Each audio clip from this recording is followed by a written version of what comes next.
प्रिय दर्शकों, सादर नमो नमः। मैं ज्योतिषाचार्य पंडित अखिलेश धर द्विवेदी आप सभी दर्शकों का अपने चैनल पौराणिक कथाएं में हार्दिक स्वागत करता हूं। आज का विषय है कर्क संक्रांति। तो प्रायः एक नैष्ठिक सनातनी जानता ही है कि 16 जुलाई के आसपास कर्क संक्रांति होती है, अर्थात भगवान भास्कर, भगवान सूर्य का कर्क राशि में प्रवेश होता है। यह कर्क राशि बहुत महत्वपूर्ण है क्योंकि सूर्य के कर्क राशि में प्रवेश करने के बाद से अयन का परिवर्तन हो जाता है। संकल्प आदि में और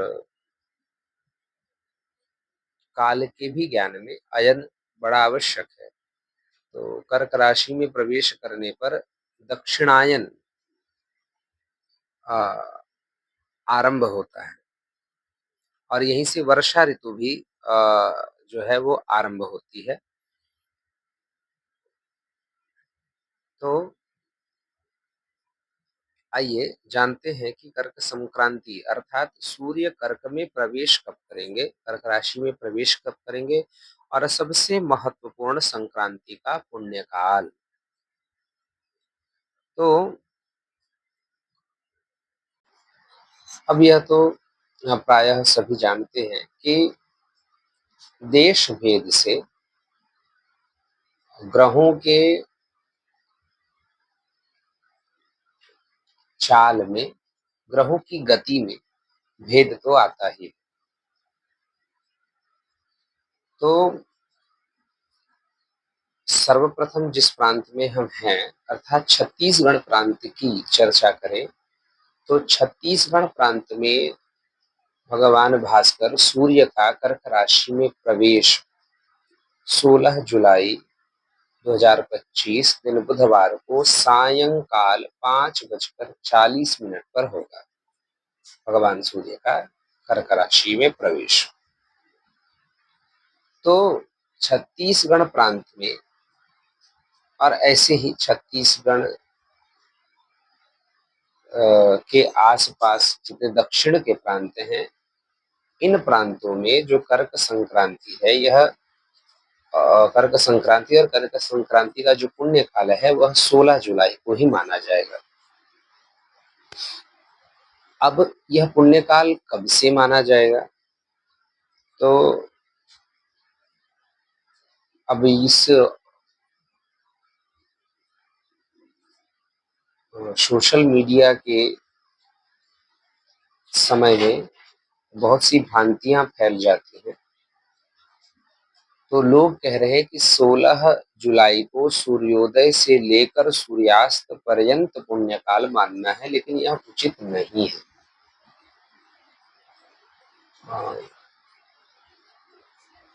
पुण्यकाल जो है वह संक्रांति से पूर्व 16 घटी ही मानना है।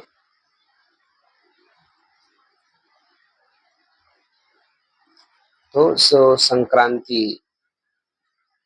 संक्रांति जब होगी जब सूर्य कर्क राशि में प्रवेश करेंगे, उससे पूर्व 16 घटी हमें पुण्यकाल मानना है, न कि सूर्योदय से लेके सूर्यास्त पर्यंत। क्योंकि मुहूर्त चिंतामणि, श्री रामदैवज्ञ जी की मुहूर्त चिंतामणि के संक्रांति प्रकरण में यदि हम देखें, उसके 5वें श्लोक में लिखा हुआ है, संक्रांति कालात् उभयत्र नाडिकाः पुण्यामताः षोडश षोडशोष्ठगोः। तो संक्रांति काल से, जब संक्रांति होती है उस काल से पूर्व में और पर में, संक्रांति से पूर्व 16 घटी और संक्रांति के बाद 16 घटी, कुल मिलाकर 32 घटी पुण्यकाल माना जाता है। पर ध्यान दीजिए, यह पुण्यकाल तभी माना जाता है जब सूर्य प्रत्यक्ष हो, अर्थात दिन में माना जाता है। अब 5:40 के बाद यदि 5:40 पर संक्रांति होगी तो उसके बाद तो फिर सूर्यास्त ही निकट आ जाएगा। 6:30 साढ़े 6 के आसपास 6:30 के बाद जो है वो सूर्यास्त है हो जाता है। तो और सूर्यास्त हो जाने के बाद पुण्यकाल मान्य ही नहीं है। इसीलिए यदि रात्रि में संक्रांति होती है, सूर्यास्त के बाद संक्रांति होती है और मध्य रात्रि से पूर्व संक्रांति यदि होती है तो अगले दिन संक्रांति मतलब पर दिन में संक्रांति का पुण्यकाल 16 घटी सूर्योदय से लेकर 16 घटी संक्रांति का पुण्यकाल माना जाता है। तो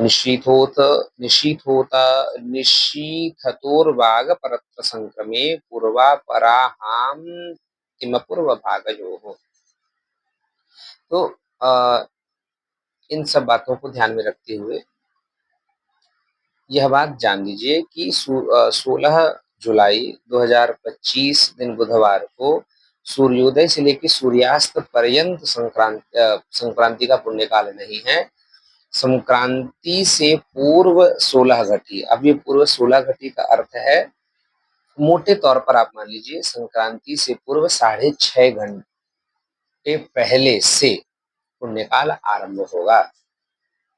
अर्थात संक्रांति 5:40 शाम को 5:40 पर होगी तो उससे पहले 6.5 घंटे को गिन लीजिए, तो वहां से पुण्यकाल आपका चालू होगा। जो तो 6 घंटे 24 मिनट ही होता है, क्योंकि एक घटी में 24 मिनट ही होता है, तो 16 घटी में 6 घंटे 24 मिनट ही होगा, किंतु 6.5 घंटे हम मोटे तौर पर मान लेते हैं। तो यदि हम मोटे तौर पर यदि इसकी गणना करें तो दिन में 16 जुलाई 2025 बुधवार को दिन में 11 बजे से पुण्यकाल का आरंभ होगा, जो संक्रांति काल तक माना जा सकता है। 5:40 तक, शाम के 5:40 तक वो पुण्यकाल माना जा सकता है। तो ये तो हो गया छत्तीसगढ़ प्रांत आदि दक्षिण के प्रांत में। अब यदि हम काशी के पंचांग से देखें, ये संपूर्ण भारत में यही काल मान्य नहीं है। 5:40 वाला काल संक्रांति के लिए संपूर्ण भारत में मान्य नहीं है, क्योंकि यदि हम काशी के पंचांग में देखें तो महावीर पंचांग में और ऋषिकेश पंचांग में, इन पंचांगों में संक्रांति जो है, मतलब कर्क राशि में सूर्य का जो प्रवेश है वह 17 तारीख की भोर में 4:25 पर दर्शाया गया है। अब 17 मैं बोल रहा हूं, किंतु जब तक सूर्योदय होता नहीं, अग्रिम सूर्योदय होता नहीं, तब तक पंचांग के अनुसार दूसरा दिन तो मान्य होता नहीं। तो संक्रांति बुधवार को ही 16 तारीख बुधवार को ही, लेकिन रात्रि में 4:25 पर संक्रांति हो रही है। कर्क राशि में सूर्य प्रवेश कर रहे हैं काशी के पंचांग के अनुसार, अर्थात 17 तारीख के भोर में 4:25 पर सूर्य जो है कर्क राशि में प्रवेश कर रहे हैं। तो अब काशी या उत्तर भारत के लोगों को 16 तारीख को पुण्यकाल नहीं मानना। अब ये क्यों नहीं मानना? क्योंकि यह भी प्रश्न हो सकता है कि 4:25 पर, यदि 17 के भोर में 4:25 पर यदि संक्रांति हो रही है, कर्क राशि में सूर्य प्रवेश कर रहे हैं, तो अग्रिम सूर्योदय तो हुआ नहीं, तो उन्हें भी 16 तारीख को ही मान लेना चाहिए। 16 तारीख के दिन के उत्तरार्ध में, दिन के आधे में, जो दिन का जो दूसरा भाग है, सेकंड हाफ, उसमें मान लेना चाहिए लोगों को पुण्यकाल। लेकिन ऐसा नहीं। इसके लिए हम श्री रामदेवकी जी पुनः सचेत करते हैं। संध्या त्रिनाड़ी प्रतिमार्क बिंबाद अर्धोदितास्तात् अधः ऊर्ध्वमत्र चेद्याम्य सौम्ये अजनि क्रमात् स्तः पुण्यौ तदानीं परपूर्वकस्रवु। इसका संक्षेप में जो अभी यहाँ पर जो अर्थ जो वांछित है वो समझ लीजिए कि कर्क संक्रांति दक्षिणायन जिसे माना जाता है कर्क संक्रांति यदि प्रातः प्रातः संध्या में प्रातः काल की संध्या में यदि कर्क संक्रांति होती है तो पुण्यकाल पर दिन माना जाता है। तो जैसे अभी संध्या क्या है, तो प्रातः संध्या क्या है, तो सूर्योदय जब होता है, सूर्योदय जब होता है उससे 3 घटी पहले संध्या काल माना जाता है। सूर्योदय के समय, सूर्यास्त के बाद 3 घटी फिर माना जाता है। तो 3 घटी लगभग 1 घंटा 12 मिनट 72 मिनट का यह काल है। तो 3 घटी जो है यह संध्या मानी जाती है। सूर्योदय से पूर्व 72 मिनट संध्या होती है। तो अभी काशी के पंचांग के अनुसार सूर्योदय जो है वो 5:16-17 पर हो रहा है।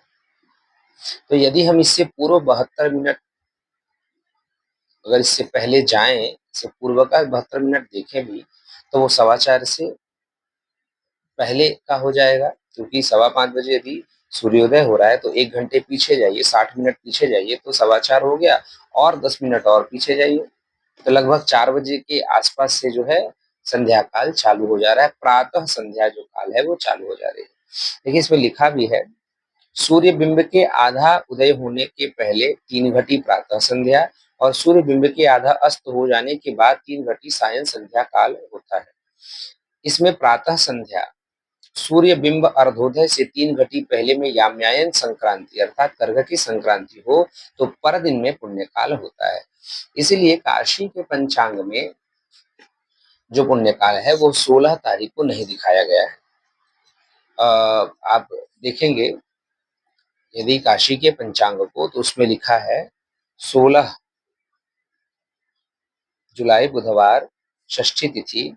इस दिन लिखा है पुनर्वसु चतुर्थ चरणे कर्कराशौ रवि 57 घटी 50 पल रात्रि 4:25 पर कर्क राशौ प्रवेश, कर्क राशि में प्रवेश होगा भगवान सूर्य का। और पुण्यकाल तो पर दिने पुण्यकाल अर्थात 17 तारीख को 17 जुलाई 2025 गुरुवार को पुण्यकाल माना जाएगा, सूर्योदय से लेकर दिन में 12 बजे तक। मतलब दिन के जो पूर्वार्ध, जो दिन का जो पूर्वार्ध भाग है, जो फर्स्ट हाफ है, उसमें जो है पुण्यकाल माना जाएगा 17 तारीख को काशी के पंचांग के अनुसार। अतः अपने देश भेद से आप लोग अपने विवेक से कार्य करें। संक्रांति का पुण्यकाल माने उत्तर भारत के लोग 17 जुलाई 2025 दिन गुरुवार को सूर्योदय से लेके दिन में 12 बजे तक पुण्यकाल माने, और छत्तीसगढ़ आदि दक्षिण के प्रांत के लोग दिन में के लोग 16 जुलाई 2025 बुधवार को दिन में 11 बजे से लेके शाम 5:40 तक पुण्यकाल माने, उसमें दान पुण्य करें। अब दान पुण्य का विषय भी मैं आगे के चलचित्र में प्रयास करूंगा कि डाल दूं। संक्रांति का और भी क्या फल है यह भी हम जान लेते हैं इसमें शास्त्र के अनुसार।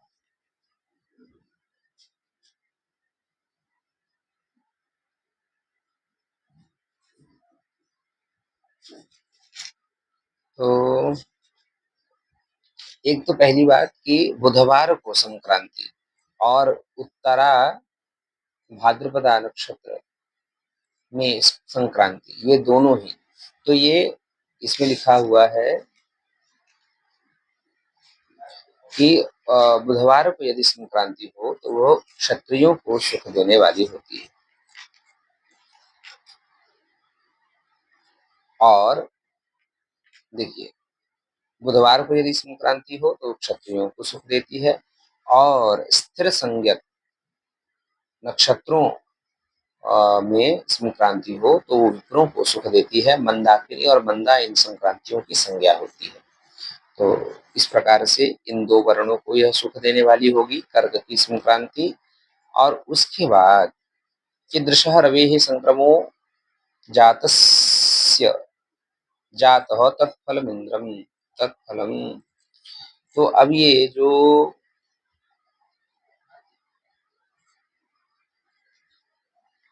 संक्रांति है,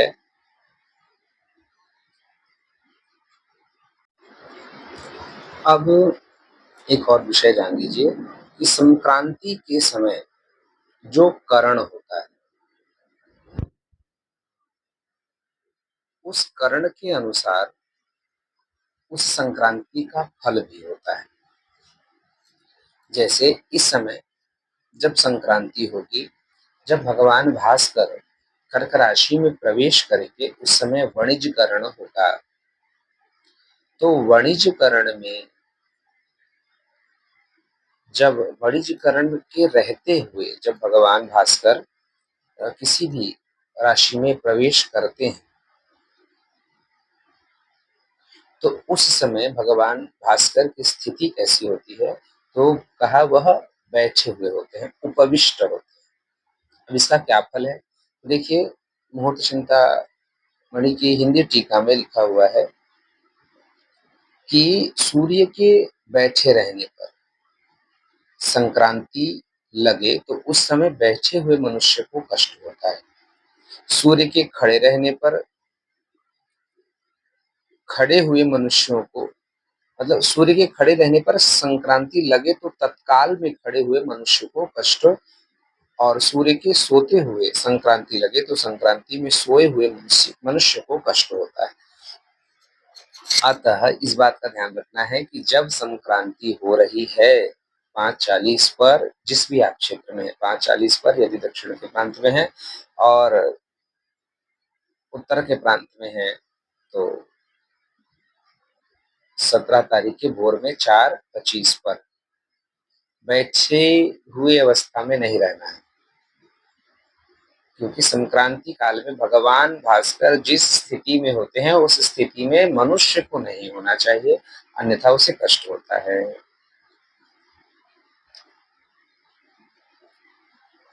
अब कहा कि उनका वाहन क्या होगा इस संक्रांति में, भैंसा उनका वाहन है। उनका वस्त्र जो है वह काला है। शस्त्र जो है तोमर, जिसे गणसा भी बोला जाता है। भक्ष्य है दही। लेपन में वो आलता लगाएंगे। जाति मृग है।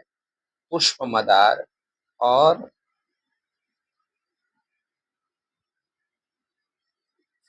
पुष्प में है मदार। हाँ ठीक है। और इनका वय, जो इनकी स्थिति, इनका ये किस उम्र के होंगे, तो प्रगल्भ ही, प्रगल्भ हैं, मतलब स्थिति कैसी है, बहुत बोलने वाले, पटु एक बालक के समान। और रांगा, पात्र, पात्र में क्या है इनका पात्र, तो रांगा इनका पात्र। अब इन जिन जिन वस्तुओं को संक्रांति के समय सूर्य से संबंधित बता दिया गया, वह सभी वस्तुएं उस संक्रांति के काल तक, मतलब कर्क संक्रांति जब जब तक कर्क में सूर्य रहेंगे तब तक उन वस्तुओं का नाश होता है। कर्ण के संबंध से जिस राशि की संक्रांति के जो वाहन वस्त्र आदि कहे गए हैं, उस मास में उन वाहन वस्त्र शस्त्र आदि का नाश होता है। उन वस्तुओं से जीविका चलाने वाले व्यक्तियों को भी हानि होती है। अतः इस बात से ध्यान रखना है कि भैंस से संबंधित जो कार्य करते हैं, काले रंग के वस्त्र से संबंधित जो कार्य करते हैं, गणसे आदि का जो कार्य करते हैं, दही से संबंधित जो कार्य करते हैं, आलता से संबंधित, मृग से संबंधित, मदार से संबंधित, रांगा के धातु से संबंधित जो भी कार्य करते हैं, उन्हें यह जो संक्रांति है वो समस्या देगी। तो इस प्रकार ये जो है संक्रांति का कुछ फल है।